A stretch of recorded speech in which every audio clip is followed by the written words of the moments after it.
Ang tagalupa na viral ang mukha. Bip bip bip bip bip. Bumibip bip bip bip bip bip bip bip bip bip bip na ba? Ang lahat. Martian. Enrico Pañero. Bip bip bip bip bip. Bip bip bip bip bip bip.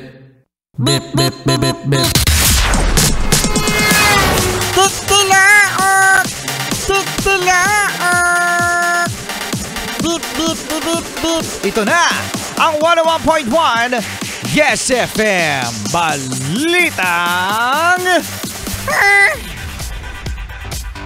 Senador o dating Senador Antonio Trillanes dumalo sa pagdinig ng Quadcom kahapon.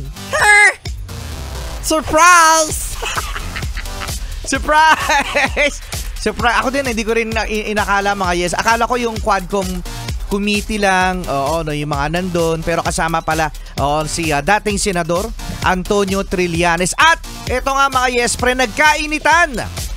At doon nga sa pinakitang bank statement di umano ng dating Pangulong Rodrigo Duterte, nagkainitan. Yan. May mga waiver pa na gustong papirma itong si dating Senador Antonio Trillanes kay dating Pangulong Rodrigo Duterte. At dahil nga sa pagkainis sa isa't isa, hunti ka ng hunti ka ng umbahin ng mikropono si Trillanes ni Duterte. Ay, nakita ko yun! Nakita ko yun, Enrico Pañero. Alam nyo mga yes friend, I think naman mabuting tao naman si Trillanes. Oo, ang problema lang kasi kay Antonio Trillanes mga yes friend, kilala siya sa pag-expose ng mga issue. Ng mga kinasasangkutan ng mga opisyal. Matagal na yan mga yes friend. Naalala nyo ba? Isa sa mga factors kung bakit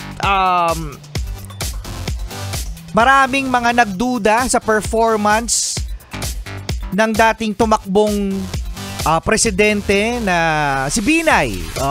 Di ba? Ang dami niyang pinakita during the election, mga yes friend.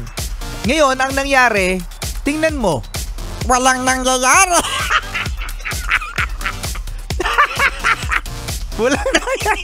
Walang nangyayari sa lahat ng mga binubulatlat ni dating Senador Antonio Trillanes. Parang pagkasabihan mga yes friend ng I love you. I love you ka ng I love you. Pero hindi naman totoo, kaya wala nang naniniwala. Ayan, wala nang naniniwala. Kaya itong si Antonio Trillanes, every time na magsasalita siya, para bang sana naman kahit papano meron namang pagkatunguhan. Ang iyong mga ine-expose. Kasi usually parang mga yes friend, parang maingay na lang, Pero I know naman mga yes friend na itong si Antonio Trillanes ay mabuting tao. Oo naman. Mabuting tao, yun nga lang mga yes friend, talaga yung mga ine-expose niya. Tingnan mo, wala talagang nangyayari.